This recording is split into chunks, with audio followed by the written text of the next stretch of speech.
광고는 주보를 참고하시면 되겠습니다. 자, 우리 함께 목소리 함께 모아서 함께 고백해 봤으면 좋겠습니다. 저를 따라 하시면 됩니다. 하나님이 인생과 역사를 주관하십니다. 하나님은 실수하지 않으십니다. 하나님의 타이밍은 완벽합니다. 그리고 앞뒤 옆 사람 보시면서 이렇게 권면하며 축복하는 겁니다. 하나님만 신뢰하며 삽시다. 다시 한번 고백합니다. 하나님만 의지하며 삽시다. 그런 여러분들 되시고 우리 모두가 되길 주님의 이름으로 축원합니다. 말씀 함께 나누겠습니다. 사람은 각자의 가치관을 가지고 있습니다. 그리고 그 가치관을 따라서 삽니다. 그래서 돈의 가치를 두는 사람은 돈 버는 일이라면 세상 만사 다 제쳐두고 달려갑니다. 또 술을 좋아하는 사람은 어떻습니까? 술 마시는 자리 마다하지 않죠. 그리고 사랑을 인생에서 가장 중요하게 생각하는 사람은 사랑을 위해서라면 물불을 가리지 않습니다. 또 운동을 좋아하는 사람은 어떻습니까? 하루 종일 운동 이야기만 하면 운동 생각만 하면서 삽니다. 돈과 시간을 아낌없이 쏟아붓습니다. 주변 사람들 별로 신경 쓰지 않아요. 왜 그렇습니까?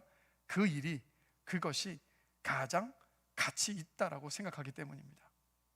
그럼 여러분의 인생 속에서 지금 가장 가치 있는 일은 무엇입니까? 어떤 것에 가장 가치를 두고 하루를 살아가고 계세요?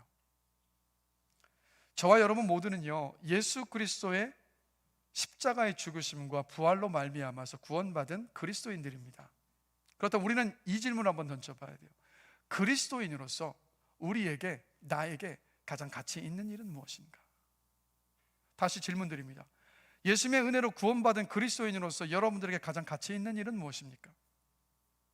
여러분, 구원받은 그리스도인에게 가장 가치 있는 일은요, 바로 하나님을 예배하는 일입니다. 주님께서 십자가에서 못 박혀 죽으시고 그리고 부활하신 목적은 뭐냐? 아직 하나님을 예배하지 못하는 많은 사람들을 예배하도록 하시기 위해서 주님께서 그 십자가 위에서 죽으시고 부활하셨기 때문이에요. 그래서 여러분, 구원받은 그리스도인에게는요, 다른 어떤 것보다도 예배가 가장 가치 있는 일이 되어야 합니다. 저는 저와 여러분에게 하나님을 예배하는 일이 우리의 인생의 다른 어떤 것보다도 가치 있는 일이 되기를 원해요. 그래서 여러분, 이 창세기 1장과 2장을 보면 여러분 잘 아시는 것처럼 세상의 창조의 이야기가, 또 인간을 창조하신 하나님의 이야기가 나옵니다. 그리고 에덴 동산과 에덴 동산에 사는 아담과 하와의 이야기가 창세기 1장과 2장에 나오죠. 그리고 창세기 3장에 가면 어떤 일이 벌어집니까? 아담과 하와가 죄를 짓고 에덴 동산에서 쫓겨났어요. 그리고 그 3장을 지나서 오늘 함께 읽은 본문 4장으로 넘어오자마자 어떤 이야기가 나옵니까? 가인과 아벨이 예배드리는 이야기가 이어지고 있어요. 자, 그럼 우리 한 가지 이런 질문을 던져봅니다. 왜 하나님은 사람이 에덴 동산에서 쫓겨나자마자 가인과 아벨이 예배를 드리는 이야기를 바로 이어지게 하셨던 것일까? 우리 그 질문을 던져볼 수 있어요. 자, 여러분, 하나님은 죄를 지은 사람을 에덴 동산에서 쫓아내셨습니다. 그럼에도 불구하고 하나님은 사람과의 만남을 지속하는 방식으로 무엇을 선택하신 거냐면 예배를 선택하신 거예요. 그래서 아무리 사람이 하나님께 불순종해서 에덴 동산에서 쫓겨났다 할지라도 예배드리는 시간에 하나님은 사람을 만나주시고 사람과 교제를 나누시겠다는 그 메시지가 바로 오늘 이 본문의 이야기 속에 여러분 담겨 있는 거예요. 그래서 가인과 아벨이 예배를 드리는 이야기가 사람이 에덴 동산에서 쫓겨난 직후에 바로 이어지는 이유가 바로 거기에 있습니다. 죄인이지만 하나님은 여전히 우리를 만나주시게 한 그 통로로서 무엇을 선택하셨다고요? 예배를 선택하셨습니다. 그렇기 때문에 예배가 그리스도인에게 가장 소중한 가치가 되어야 하는 거예요. 그래서 여러분, 하나님께서 하나님께 불순종한 사람을 예배를 통해서 만나주시고 교제하시는 것에서 예배가 무엇인지를 우리가 새로운 관점 속에서 한번 생각해 볼 수가 있는데, 자, 여러분, 우리 한번 한 주간의 삶을 돌아봤으면 좋겠습니다. 한 주간 어떠셨어요? 우리 죄 지으면서 한 주를 살았어요. 그렇죠? 잠깐만 눈 감고 생각해 보면 한 주 동안에 우리가 지었던 수많은 죄들 파노라마처럼 지나가지 않습니까? 우리가 주일마다 이곳에 함께 모여서 함께 예배를 드리는 것은 왜냐? 우리 죄를 하나님께 고백하고 용서받기 위해서예요. 그리고 하나님의 용서를 통해서 우리가 다시 무엇을 확인하는지 아십니까? 하나님은 여전히 나의 하나님이시고, 그리고 내가 여전히 하나님의 자녀라는 사실을 다시 한번 상기하는 시간, 그 시간이 바로 오늘 예배드리는 시간이에요. 그래서 우리는 죄를 지으며 살 수밖에 없습니다. 그러나 여전히 우리는 하나님께서 우리의 하나님이시고, 그리고 내가 하나님의 자녀라는 그 언약을 갱신하는 시간이 바로 우리가 예배하는 오늘 이 시간이에요. 자, 다시 한번 말씀드려요. 예배는 어떤 시간입니까? 우리가 주일마다 드리는 예배의 시간은 하나님과의 언약을 갱신하는 시간이에요. 이게 바로 주일의 예배입니다. 자, 여러분, 어릴 때 우리 초등학생들 이 자리에서 자라오시면서 해보셨던 분들도 계시겠지만, 그 어린 아이들이, 초등학생들이 친구들 사이에 약속을 할 때 여러분 어떻게 합니까? 손을 이렇게 딱 꽉지를 끼고 잡죠. 그 다음에 어떻게 합니까? 엄지 손가락으로 꽉 찍어요. 이게 무슨 뜻입니까? 도장 찍는다는 뜻이죠. 약속 반드시 지키겠다는 뜻. 근데 이걸로 안 끝나요. 어떻게 합니까? 손을 이렇게 하죠. 이건 뭡니까? 복사한다는 뜻이에요. 자, 어린아이들이 초등학생들이 하는 이런 약속 속에서도, 이런 행위 속에서도 무엇을 우리가 볼 수 있습니까? 어린아이들의 약속 속에서도 엄숙함이 있어요. 진지함이 있다고요. 자, 하물며 장성한 어른들 사이에 약속이나 계약을 할 때 여러분 어떻습니까? 절대 가볍게 하지 않아요. 그렇죠? 진지함과 엄숙함과 진실함이 요구가 됩니다. 사람과 사람 사이의 약속과 계약 속에도. 자, 그러면 우리가 생각해 보면 이겁니다. 하나님과 언약을 갱신하는 시간이 이 예배의 시간이라고 말씀을 드렸는데, 하나님과 언약을 갱신하는 예배의 시간은 어떠해야 될까요? 우리는 가끔, 아니면 어쩜 종종, 아니면 자주 주일날 드리는 이 예배가 매주 돌아오니까 굉장히 가볍게 드리는 경우가 있습니다. 가볍게 여길 때가 있어요. 그런데 여러분, 하나님은요, 하나님과의 언약을 갱신한 이 예배의 시간을 단 한 번도 절대로 가볍게 여기지 않으신다는 거예요. 우리의 죄를 용서받고 하나님이 우리의 하나님이 되시고, 또 우리가 하나님의 자녀라는 그 언약을 갱신하는 주일의 예배를 지금 우리가 드리면서도 얼마나 진지하게, 얼마나 엄숙하게, 얼마나 진심으로 드리고 있는가, 우리 자신을 한번 점검해 봐야 돼요. 가인과 아벨의 이야기를 보면 가인의 예배와 아벨의 예배가 아주 극명하게 대조가 되는 것을 우리가 알 수 있어요. 그러니까 쉽게 요약해보면 이렇습니다. 가인의 예배는 하나님께 불합격이었습니다. 반대로 아벨의 예배는 하나님께 합격이었습니다. 그러니까 이 일을 통해서 하나님이 무엇을 우리에게 말씀하고 계시냐면, 하나님께서 어떤 예배를 기쁘게 받으시는지, 그리고 어떤 예배를 받지 않으시는지를 우리에게 알려주고 계시는 거예요. 그리고 더 나아가서 하나님께서는 이 본문의 사건을 통해서 구원받은 하나님의 자녀의 백성인 저와 여러분들이 하나님께서 기뻐하시는 예배를 드리시기를 원하시기 때문에 이 사건을 기록해 두고 계신 겁니다. 그래서 오늘 이 시간 가인의 예배와 아벨의 예배를 살펴보면서 우리가 드렸던 예배와 우리가 오늘 드리고 있는 이 예배, 그리고 앞으로 우리가 드려야 할 모든 예배가 하나님께 불합격이 되는 예배가 되는지, 아니면 합격인 예배인지, 우리가 그것을 점검해 보면서 제가 간절히 바라기는요, 우리가 드리는 모든 예배가 하나님께 합격받는 예배가 되기를 간절히 기도합니다. 그래서 오늘 말씀을 들으시면서 우리의 예배를 점검해 보는 시간이 되기를 원해요. 자, 그럼 먼저 가인의 예배는 왜 하나님께 불합격이었을까요? 첫 번째, 가인은 죄를 짓고도 회개하지 않고 예배드렸습니다. 하나님께서 가인의 예배를 받지 않으셨죠. 그러자 가인이 분을 냅니다. 분을 내는 가인에게 오늘 본문의 7절을 보면 하나님께서 이렇게 말씀하세요. 내가 선을 행하면 어찌 낯을 들지 못하겠느냐. 자, 시편 51편 17절 말씀 함께 보실까요? 우리 한 목소리로 읽겠습니다.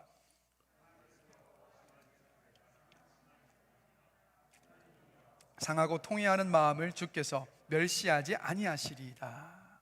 이 말씀을 통해서 보면요, 하나님은 죄를 회개하는 예배는 1000번이라도 받으십니다. 그러나 죄를 숨기며 드리는 예배는 10,000번을 드려도 그 예배 받지 않으십니다.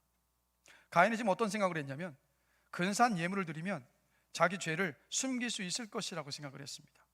근사한 예물을 드리면 그러면 그 예배 하나님께서 받으실 것이라고 여겼습니다.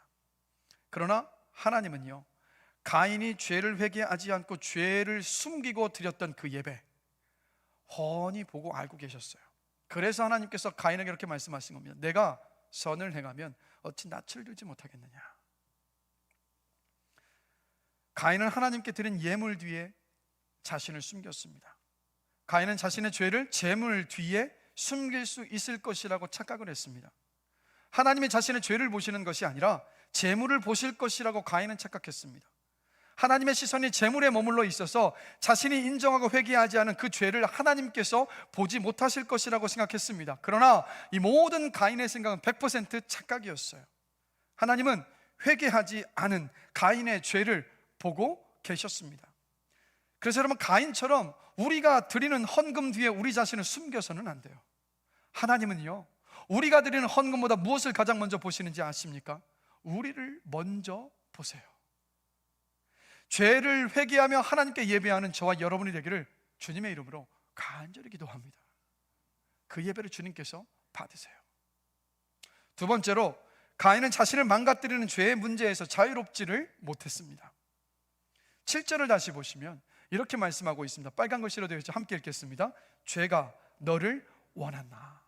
하나님이 지금 가인을 지적하고 계신 거예요. 죄가 너를 원한다고 가인을 지적하셨습니다. 이게 어떤 뜻이냐면, 가인은 여러분, 죄를 짓고도 회개하지 않고 예배드렸습니다. 그게 큰 문제였습니다. 그러나 더 큰 문제는 뭐였냐면, 죄가 가인의 마음을 사로잡고 있었어요. 죄가 가인의 마음을 사로잡고 있어서 가인을 망가뜨리고 있었음에도 불구하고 가인은 어떻게 했습니까? 그 자신의 마음의 상태를 방관한 채 내버려 두고 있었습니다. 그러니까 하나님은 죄를 짓고 싶어하는 마음이 가인의 마음속에 있었음에도 불구하고 그 마음을 방관한 채 그냥 두고 있었던 가인의 그 안일한 마음을 보고 계셨던 거예요. 그래서 하나님은 가인의 예배를 받으실 수가 없으셨습니다. 여러분, 이런 말 한 번쯤은 들어보셨을 거예요. 죄를 짓기 위해 또 회개한다, 죄를 또 짓기 위해 회개한다라는 말 한 번쯤은 들어보셨을 거예요. 저는 우리가 드리는 이 예배를 한번 돌아보면서 한번 생각해 보는 건 뭐냐면, 혹시 우리가 매 주일 드리는 이 예배가 마치 일주일 동안 살면서 죄로 얼룩진 우리의 죄의 옷을 예배라는 세탁기에 돌려서 세탁하는 시간 정도로만 생각하고 있는 것은 혹시 아닙니까? 한 주일간 지은 죄에 대한 양심의 가책을 덜고 다시 새롭게 시작하는 그 한 주일 동안 가벼운 마음으로 다시 죄를 짓기 위해서 혹시 우리가 예배를 드리고 있지는 않습니까? 우리가 매주 드리는 이 주일의 이 예배는요, 죄와 이별하는 종착역이 되어야만 합니다. 절대로 죄를 갈아타는 정거장이 되어서는 안 돼요. 죄를 지어도 오늘 우리가 드리는 예배가 죄가 끝나는 종착역이 되는 그 은혜가 있기를 주님의 이름으로 간절히 기도합니다. 여러분, 예배에서 우리가 참된 예배를 하나님께 올려드릴 때 하나님이 우리를 만나주시잖아요. 하나님을 예배 속에서 만나고, 그럴 때 우리가 죄를 미워하고 죄와 싸워 이기며 도움을 구하며 기도할 수 있고, 우리가 기도할 때 성령께서 우리를 도우셔서 이 예배가 죄가 끝나는 종착역이 될 줄로 저는 믿습니다. 여러분, 다시 한번 말씀드릴게요. 우리가 매주 드리는 이 예배가 죄와 이별하는 종착역이 되기를 원합니다. 절대로 죄를 갈아타는 정거장이 되지 않게 되기를 주님의 이름으로 간절히 기도합니다. 세 번째로, 가인은요, 죄를 다스릴 힘이 없었습니다. 자, 7절 하반절에 또 보면 하나님께서 가인에게 이렇게 말씀하십니다. 너는 죄를 다스릴지니라. 근데 이 말은요, 하나님의 이 말씀은 이런 의미이기도 해요. 너는 죄를 다스리지 못했다라는 뜻이잖아요. 우리가 살아가면서 짓는 죄를 회개하면 하나님은요, 우리가 드리는 회개 기도 때문에 우리를 용서해 주시는 것이 아니라 우리의 죄를 대신 지시고 십자가에서 죽으시고 부활하신 예수 그리스도 때문에 우리의 회개를 받으시고 우리의 죄를 용서해 주십니다. 자, 그런데 우리는 어떤 착각을 하냐면, 한 번 회개하면 내가 죄의 유혹에서 자유로워지고 또 죄가 나를 공격하지 못하고 내가 죄를 짓지 않게 될 것이라고 착각하는 경우들이 많아요. 안심하는 경우가 많습니다. 그런데 여러분, 말씀드릴게요. 절대 여러분 안심하시면 안 돼요. 다시 오늘 본문 7절을 보면 하나님께서 가인에게 이렇게 말씀하세요. 우리 빨간 부분으로 되어 있는 말씀만 다시 한 목소리로 한번 읽어보겠습니다. 선을 행하지 아니하면 죄가 문에 엎드려 있느니라.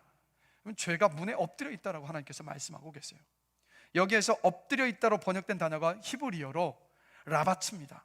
어떤 뜻이냐면 이런 뜻이에요. 사자가 사슴을 잡고 잠복하여 엎드려 있다가 덮치려고 때를 보고 있는 상태, 그것을 의미하는 단어가 엎드려 있다라는 히브리어 단어의 의미입니다. 이게 뭘 말합니까? 가인은 이렇게 엎드려서 호시탐탐 가인으로 하여금 죄를 지어서 넘어지게 만드는 그 죄를 가볍게 생각하고 있었던 거예요. 죄에 대한 경각심이 없이 무방비 상태로 그냥 죄를 짓도록 자기 자신을 방치하고 있었던 겁니다. 여러분, 우리도요, 주일에 드린 예배 때마다 우리가 짓는 죄를 회개를 합니다. 우리 마음에 있는 죄를 향한 소원도 여러분 내려놓는 시간이 바로 이 예배의 시간이지 않습니까? 그렇게 홀가분한 마음으로 저 예배당 문을 열고 나서요. 그런데 여러분, 다시 말씀드립니다. 안심하시면 안 돼요.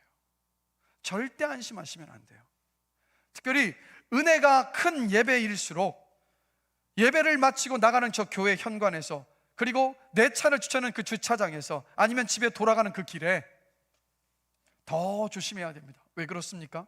마귀가 우리를 다시 죄에 빠뜨리기 위해서 저 문 앞에 엎드려서 기다리고 있기 때문이에요. 여러분, 마귀 하면 어떤 것을 상상을 하십니까? 우리는 뭐 흔히 마귀 하면 머리에 막 뿔 달리고요, 흉측한 얼굴, 무서운 얼굴 하는 그런 모습을 상상하는데, 여러분, 만약에 마귀가 그런 모습으로 여러분 앞에 딱 나와서 죄를 지으라고 하면 그 모습 때문에 무서워서 죄 짓고 싶지 않을 것 같아요. 그렇지 않습니까? 그런데 마귀는 그런 모습으로 우리에게 다가오질 않아요.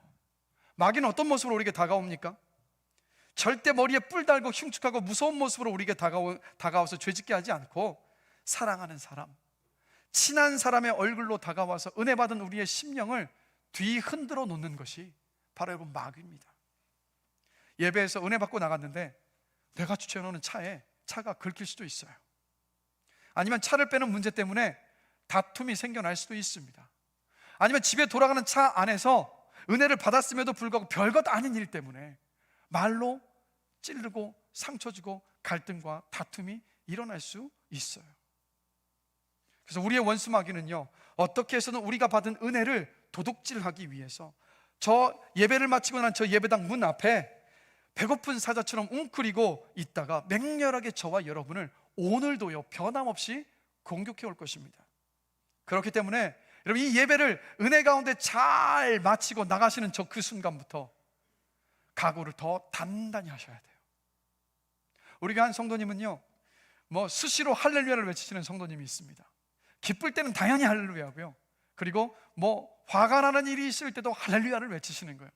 왜 할렐루야를 외치십니까? 여쭤보면 화가 날 때도 할렐루야를 외치면 내 마음을 절제할 수 있다는 거예요. 다스릴 수 있다고 고백을 하시더라고요. 맞지 않습니까? 여러분, 우리도요 예배를 마치고 나가면서 우리 속상하게 하는 일, 화가 나는 일이 있다 할지라도 할렐루야를 외치면서 그리스도인다운 덕을 세우는 저와 여러분이 되기를 주님의 이름으로 간절히 기도합니다. 받은 은혜 쏟아버리지 않게 되기를 원해요. 자, 여러분, 예배에는요 세 가지 예배가 있는 거 아세요? 예배 전 예배가 있고요, 예배 중 예배가 있고, 예배 후 예배가 있습니다. 토요일 저녁부터 옷과 주일 예배 때 입을 옷과 헌금을 미리 준비하고, 주일 예배를 위해서 기도하고, 그리고 최상의 컨디션으로 예배 드리기 위해 일찍 잠자리에 드는 예배가 바로 예배 전 예배예요. 그리고 주일날 우리 모두가 이 예배당 안에 함께 모여서 드리는 이 예배가 바로 예배 중 예배입니다. 예배 전 예배와 예배 중 예배 너무나도 중요해요. 그런데 예배에서 하나님께 부어주신 은혜를 다 쏟아버리지 않고, 예배에서 받은 그 은혜를 담고 그 은혜로 사는 예배 후 예배가 여러분 더 중요합니다. 여러분, 예배에서 받은 은혜를 쏟아버리지 않는 예배 후 예배를 잘 드리는 우리 모두가 되기를 주님의 이름으로 간절히 축원합니다. 그러니까 한 주 주일의 예배 속에서 받았던 그 은혜를 붙잡고 한 주를 살아가는 그 사람이 정말 참 예배자예요. 저는 주일에 드렸던 이 예배 시간에 드렸던 메시지와 우리가 받았던 모든 은혜가 예배가 마치자마자 마치 휘발유가 휘발돼서 사라지는 것처럼 저 예배당 문을 나서자마자 까마득히 다 잊어버리는 것이 아니라 오늘 받은 예배 속에서 받은 그 은혜를 담고 한 주 동안 그 은혜로 살 수 있게 되기를 다시 한번 주님의 이름으로 간절히 축원합니다. 그래야 승리하며 살 수 있어요. 그래야 믿음의 사람으로 살 수 있어요. 이 험난하고 어려운 이 시대 속에서 용기와 담대함을 가지고 승리하며 살 수 있을 줄로 저는 확신합니다. 예배 후 예배에서 승리하신 여러분 되시기를 다시 한번 주님의 이름으로 축복합니다. 자, 그러면 이렇게 가인의 예배와 아벨의 예배를 우리가 살펴봤는데, 그럼 우리 한번 질문을 던져보기를 원합니다. 우리 스스로에게 내가 드렸던 예배와 오늘 드리고 있는 이 예배는 어떤 예배인가? 우리 다시 한번 점검해 보기를 원해요. 다시 한번 돌아보기를 원해요. 그리고 이어서 아벨의 예배를 한번 생각해 보겠습니다. 자, 아벨의 예배는 하나님께서 왜 기쁘게 받으셨을까? 두 가지 이유가 있습니다. 먼저는요, 아벨은 차원이 다른 예물을 하나님께 드렸습니다. 자, 3절과 4절 말씀 한 목소리로 한번 읽겠습니다. 세월이 지난 후에 가인은 땅의 소산으로 제물을 삼아 그 기름으로 드렸더니 여호와께서 아벨과 그의 제물은 받으셨으나. 이 말씀을 두고 어떤 분들은 종종 하나님은 동물의 제물을 받으시기 때문에 곡물을 드린 가인의 제물을 받지 않으셨다라고 종종 이야기하는데, 사실 그러나 창세기 속 그 어느 곳에서 하나님께서 동물의 제물만 받으신다는 말씀 나오지 않아요. 그리고 더 시간이 흐른 레위기를 보시더라도 이스라엘 백성들 하나님께 제물로 드렸던 제물 가운데 뭐가 있었냐면 곡물 제물도 있었다라는 거예요. 그게 이유가 아니에요. 오늘 본문의 이 3절과 4절 말씀을 유심히 살펴보면 하나님께서 가인의 예배는 받지 않으시고 아벨의 예배를 받으신 이유가 있습니다. 가인과 아벨이 드린 예물에 분명한 차이가 있어요. 뭐라고 말씀하고 있냐? 말씀 그대로 띄워주시겠어요? 3절과 4절. 가인은 땅의 소산으로 제물을 삼아라고 말씀하고 있습니다. 자, 근데 이 말씀을 영어 성경으로 보면 분명하게 알 수가 있어요. 뭐라고 말씀하고 있습니까? 가인 brought some of the fruits of the soil이라고 되어 있어요. 자, 이게 무슨 뜻입니까? 가인은 자신이 경작한 농작물 가운데 얼마를 가져와서 하나님께 예물로 드렸습니다. 이게 무슨 뜻이냐면 가인은 하나님께 드릴 예물을 구별하지 않았어요.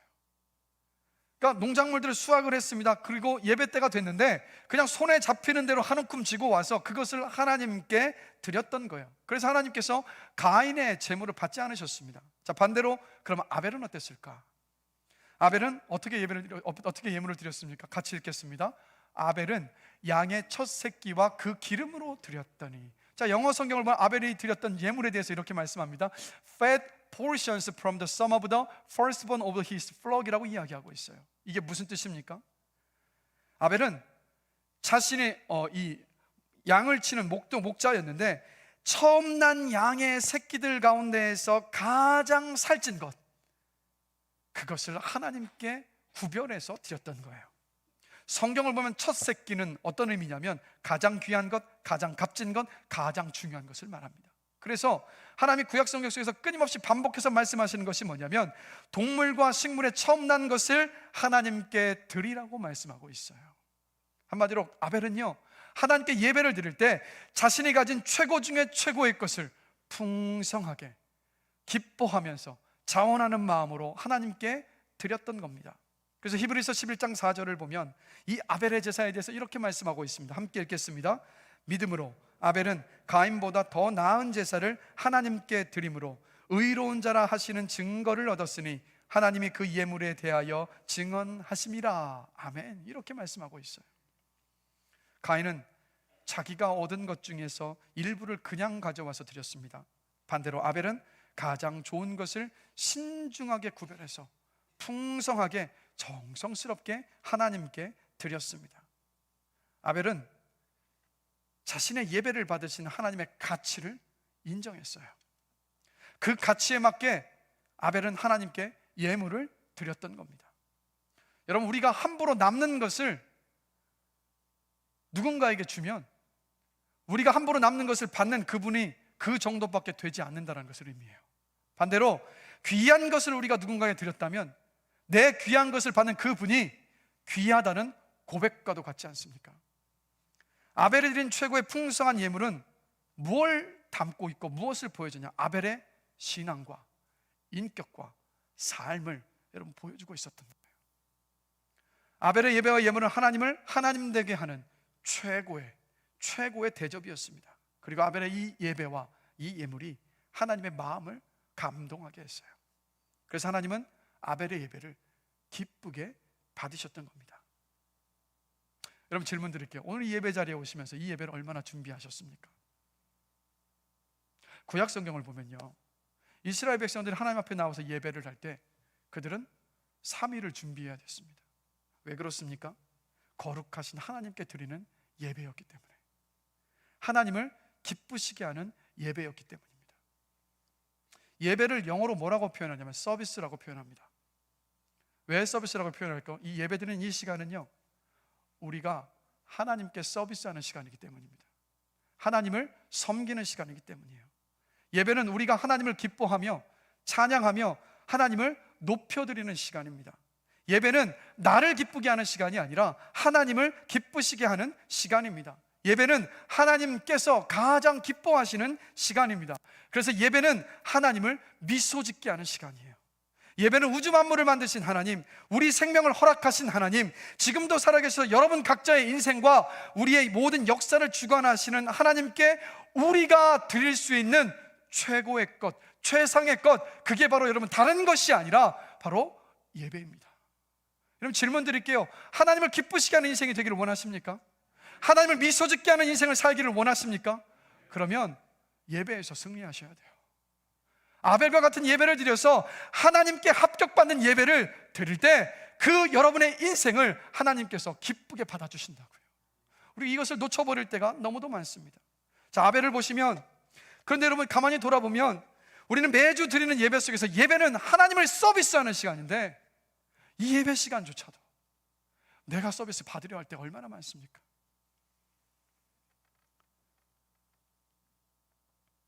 여러분, 우리는 매주 드리는 예배 때마다 이런 내가 서비스 받거나 이런 마음을 가질 때가 많아요. 예배당 안에 조금 덥거나 추우면, 내가 앉는 자리가 불편하면, 내가 익숙한 찬양을 부르지 않으면, 내가 원하는 메시지가 전해지지 않으면, 예배 시간이 조금이라도 길어지면 우리 뭐라고 이야기합니까?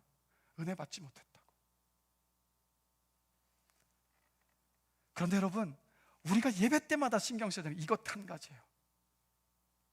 어떻게 하면 하나님께서 기쁘게 받으시는 예배가 될까?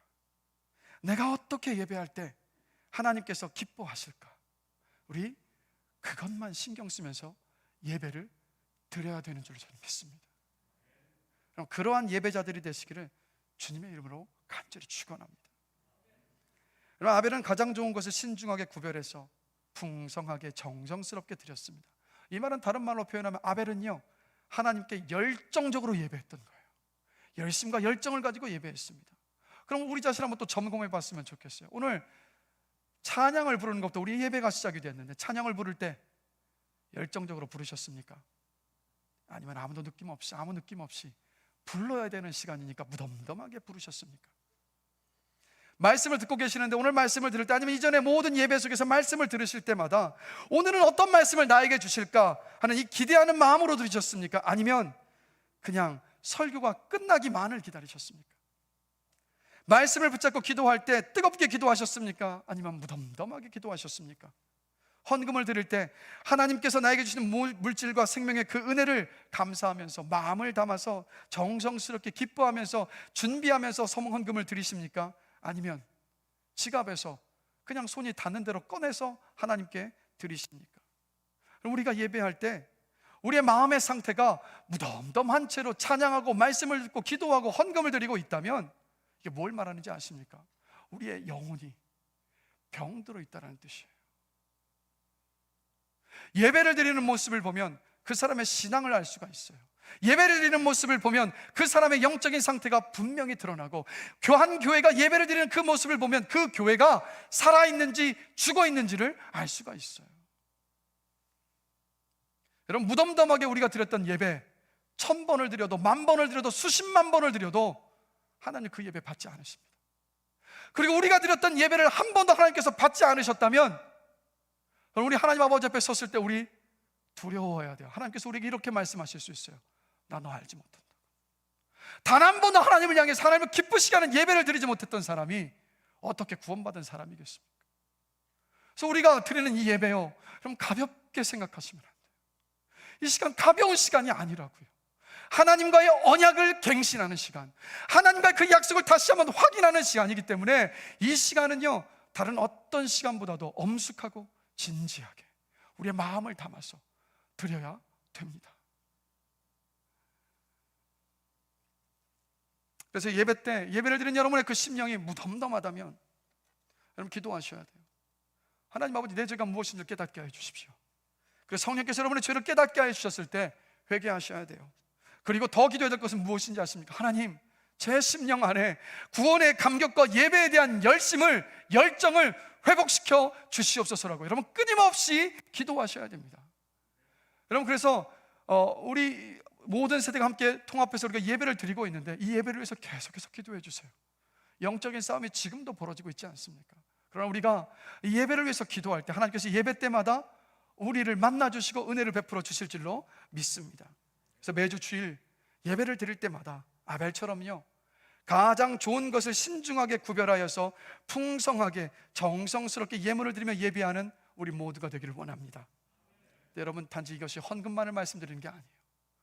내 마음, 내 시간, 내 재능, 내 물질을 하나님께 인색하게 드리지 않고 넉넉하게 기쁨으로 드리는 우리가 되기를 원합니다. 왜요? 그 모든 거요, 하나님께로부터 온 거니까요.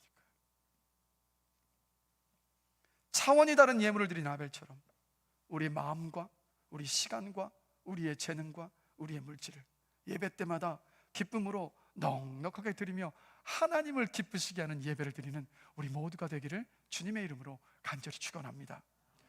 두 번째로, 아벨은 예물을 드리기 전에 자신을 먼저 드렸습니다. 자, 4절 보실까요? 우리 한 목소리 한번 4절 말씀 한번 읽어보겠습니다. 우리 빨간 글씨로 된 부분만 읽겠습니다. 여호와께서 아벨과 그의 제물은 받으셨으나. 여러분, 성경을 읽으실 때 거기에 나오는 중요한 어떤 단어와 표현들의 순서도 유심히 보셔야 돼요. 오늘 이 말씀을 보면 하나님께서 아벨과 그의 제물은 받으셨다라고 지금 기록하고 있습니다. 이게 무슨 뜻입니까? 아벨은 단순히 예물만 하나님께 드렸던 것이 아니에요. 아벨은 자기 삶을 먼저 드렸습니다. 그래서 하나님은 아벨과 아벨이 드린 그 예물을 함께 받으셨던 거예요. 여러분, 주일에 드리는 우리 이 예배 속에서 잘 준비된 예물을 드리는 것 너무나도 중요합니다. 그런데 그것보다도 먼저 우리가 준비해야 되는 것이 뭐냐면 우리의 삶을 잘 준비해야 돼요. 우리가 드리는 예물 뒤에 내 존재를 숨겨서는 안 됩니다. 하나님은 예물만 받으시는 분이 아니에요. 예물에 앞서서 내가 하나님께 온전히 드릴 만한 산 제물이 먼저 되어야 됩니다. 로마서 12장 1절 말씀 함께 읽어보실까요? 우리 함께 한 목소리 한번 읽어보겠습니다. 그러므로 형제들아, 내가 하나님의 모든 자비하심으로 너희를 권하노니 너희 몸을 하나님이 기뻐하시는 산 제물로 드리라. 이는 너희가 드릴 영적 예배니라. 아멘. 여러분, 우리의 영과 혼과 육이 온전하게 준비되어져서 정성스럽게 준비한 예물과 함께 잘 준비된 예배를 드릴 때, 그때 하나님은 우리의 예배를 기쁘게 받으십니다. 그 예배가 하나님께 합격받는 예배예요. 그렇기 때문에 그리스도인은요, 주일을 예배하기 위해서 일주일을 삽니다. 그리고 일주일을 살기 위해서 주일 하루를 하나님께 온전히 드리며 예배하는 거예요. 다시 말씀드릴게요. 그리스도인은 예배하기 위해서 일주일을 살고, 그리고 일주일을 살기 위해서 주일 하루를 온전히 하나님께 예배합니다. 저와 여러분들이 그러한 그리스도인이 되기를 원해요. 그러면 이렇게 가인의 예배와 아벨의 예배를 살펴봤는데, 진지하게 우리 자신에게 질문을 던지면서 함께 살펴봤으면 좋겠습니다. 내가 드렸던 예배와 오늘 드리고 있는 이 예배는 가인의 예배처럼 하나님께 불합격입니까? 아니면 아벨의 예배처럼 하나님께 합격입니까? 여러분, 이거 다시 한번 말씀드릴게요. 내가 예배 속에서 어떤 만족을 얻느냐가 중요한 게 아니라 그 예배가 하나님께 합격이냐 불합격이냐가 더 중요한 문제라고요. 하나님께서 내가 드리는 예배를 받으셨느냐 받지 않으셨느냐가, 그것만이 유일하게 우리가 고민해야 될 것이라고요. 그래서 하나님께 드리는 예배 앞에 가인 따로 있고 아벨 따로 있는 게 아닙니다. 우린 예배드리게 성전에 올 때 가인이 될 수도 있고 아벨이 될 수도 있어요. 어제 가인이었던 내가 오늘 아벨로 바뀌어서 주 앞에 예배를 드릴 때 신령과 진정으로 예배할 수도 있습니다. 근데 반대로 어제 아벨이었는데 내 삶의 예배가 다 무너져서 주일에 예배하러 왔는데 가인이 되어져서 가인처럼 주님 앞에 예배를 드릴 수도 있는 거예요. 근데 제가 간절히 바라는 것은 뭐냐면, 무슨 일이 있어도요, 우리가 예배를 드릴 때마다 아벨이 돼서 하나님께 예배하는 저와 여러분이 되기를 원합니다. 아벨이 돼서 하나님께 합격받는 예배를 드리는 저와 여러분이 되기를 원합니다. 그래서 우리가 하나님께서 기쁘게 받으시는 예배, 하나님께 합격을 받는 예배를 드릴 때 하나님께서 우리가 어떤 은혜를 주십니까? 하나님의 임재를 경험하게 하신다고요. 여러분, 구약시대처럼 제사를 드릴 때 하늘에서 불이 떨어져서 제물을 불사르지 않는다 할지라도 지금 이 신약시대에 성령께서 일하시는 이 시대 가운데 하나님은 예배 가운데 성령의 불로 임재하십니다. 우리의 오감으로 하나님을 볼 수도 없고 들을 수도 없고 만질 수도 없지만, 그러나 여러분 이것을 기억하십시오. 하나님은 보이지도 않고 들리지도 않고 우리가 만질 수도 없지만, 그러나 우리가 보고 듣고 만질 수 있는 그 어떤 인격체보다도, 어떤 존재보다도 너무나도 분명하고 확실하게 살아 계셔서 우리가 예배하는 이곳에 함께하고 계십니다. 저는 그것을 확신해요. 그것을 믿습니다. 오늘 이 예배 가운데 하나님께서 우리 가운데 함께하고 계신다라는 거예요. 그래서 우리가 하나님을 높이며 기뻐하며 찬양할 때 우리의 입술로 하나님은 위대하십니다, 하나님은 선하십니다, 하나님의 인자하심은 영원하십니다, 하나님을 의지합니다, 하나님을 사랑합니다라는 고백이 우리의 입술에서 터져나올 때, 그때 하나님께서 임재하신 거예요. 선포되는 말씀이 나에게 하시는 말씀으로 들리고 깨달아집니다. 말씀이 기쁨과 만족과 소망을 내 안에 채워줍니다. 말씀대로 살고 싶은 강렬한 소망이 내 안에서 일어납니다. 이럴 때 하나님께서 임재하신 거예요. 말씀 붙잡고 기도할 때 하나님께서 내 아픔을 어루만져 주시고 내 상처를, 아픔을 치유해 주십니다. 세상과 현실과 상황만 바라보면서 근심과 걱정과 염려에 쌓여 있었던 나였는데, 말씀 붙잡고 예배 가운데 하나님께 기도하는 중에 하나님께 내 모든 근심과 염려를 맡깁니다. 근심과 걱정과 염려가 확신과 믿음과 소망과 담대함으로 바뀔 때, 이때 하나님께서 임재하신 거예요. 예배 때 무엇을 바랐습니까? 우리가 예배 때 간절히 바라야 되는 건 딱 한 가지예요. 하나님의 임재를 사모하는 것. 하나님의 임재를 사모하는 것. 그리고 오늘 본문을 보면 하나님께서 아벨과 그의 제물을 받으셨다라고 말씀하고 있습니다. 이 받으셨다라는 히브리어 단어는 두 가지 이중적인 의미를 가지고 있는데, 기쁘게 받다라는 의미와 둘러보다 살피다라는 의미를 가지고 있어요. 자, 그럼 이게 무슨 뜻일까? 우리가 드린 예배를 기쁘게 받으시는 하나님은 예배만 받고 끝내시는 분이 아닙니다. 예배를 기쁘게 받으셨으면 하나님을 기쁘게 하는 그 예배를 드린 그 예배자, 그 예배자의 삶을 두루 살피시고 보호해 주십니다. 지난 2주 동안요, 비대면으로 온라인으로 예배를 드리면서 이런 고백들을 성도님들께서 많이 하시더라고요. 함께 모여 예배를 드리지 못하니 삶이 나태해지고 흔들리는 것 같습니다. 내 심령이 메마르는 것 같아요. 이런 고백들을 하시더라고요. 이게 뭘 말하는지 아십니까? 우리가 한 주일을요, 나에게 주어진 삶을 성실하게 최선을 다해서 소망과 기쁨을 가지고 살았다면 왜 그런 삶을 살 수 있는지 아십니까? 하나님이 여러분의 인생을 보호하여 주셨기 때문이에요. 여러분, 어떤 인생을 하나님께서 보호해 주시냐면 하나님을 기쁘시게 하는 예배를 드리는 그 예배자의 삶을 하나님은 보호하여 주십니다. 그 인생을 책임져 주십니다.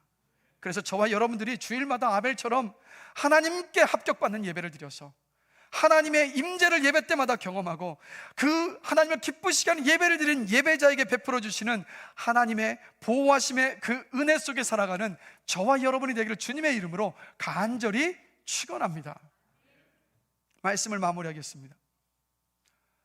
여러분, 아벨이라는 이 이름의 의미가 뭔지 아십니까? 어떤 뜻일까요, 여러분? 아벨의 뜻은 뭘까요? 좋은 뜻일 것 같죠, 그렇죠? 하나님께 온전한 예배를 드렸던 사람이니까. 아니에요. 아벨이라는 이름의 뜻은 허무입니다. 허무.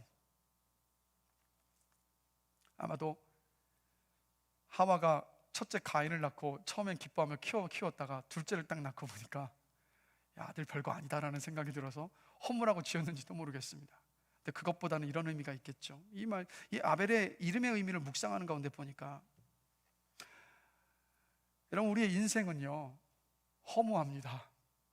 왜 허무합니까?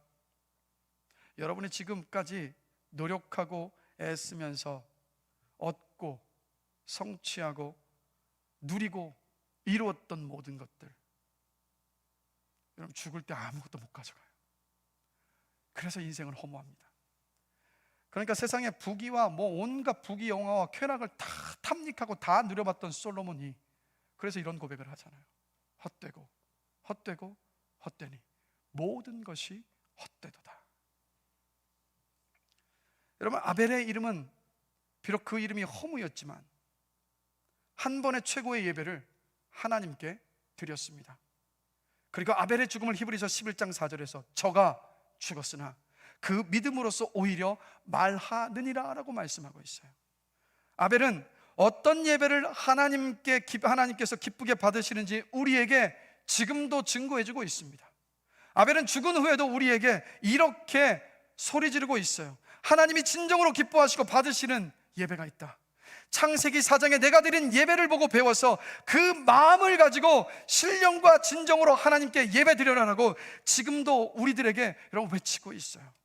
여러분, 아벨의 이름은 비록 허무였을지 모르지만 그러나 아벨의 인생은 허무한 인생이 아니었습니다. 왜 그렇습니까? 하나님께 영원히 기억되고 인정받는 인생이었고, 그리고 지금까지도 살아서 아벨의 그 예배는, 그 삶은 저와 여러분들에게 선한 영향력을 끼치고 있기 때문에 아벨의 인생은 결코 허무한 인생이 아니었습니다. 그러면 하나님께서 무엇을 말씀하실까? 이걸 말씀하고 있는 거예요. 여러분, 하나님을 참되게 예배하는 인생은 절대로 허무한 인생이 될 수 없습니다. 정말 가치 있는 인생을 원하십니까? 정말 기쁨과 소망과 만족을 누리는 그 인생을 살기를 원하십니까? 오늘 말씀드릴게요. 예배에 여러분의 목숨을 거시고 모든 예배를 하나님께서 기쁘게 받으시는 예배로 온전히 돌려드리는 여러분들이 되시기를 주님의 이름으로 축원합니다. 그 인생 하나님이 기억하세요. 그 인생 하나님께서 지켜주십니다. 그리고 하나님께 참으로 예배하는 그 사람을 아벨처럼 아름답고 귀하게 사용하시기 때문입니다. 그리고 무엇보다도 참으로 이 땅을 살면서 예배드렸던 그 사람, 주님 앞에 서면 그 사람을 하나님께서 기쁘게 받아주시기 때문입니다. 우리의 예배를 돌아보면서 여러분, 아벨이 생명과 바꾸면서 드린 이 예배의 본질, 저와 여러분의 삶 가운데, 우리 교회 가운데 온전히 회복되기를 원합니다. 그리고 우리가 드리는 모든 예배가 내 만족이 아니라 하나님께 합격받는 예배가 되기를 주님의 이름으로 간절히 축원합니다.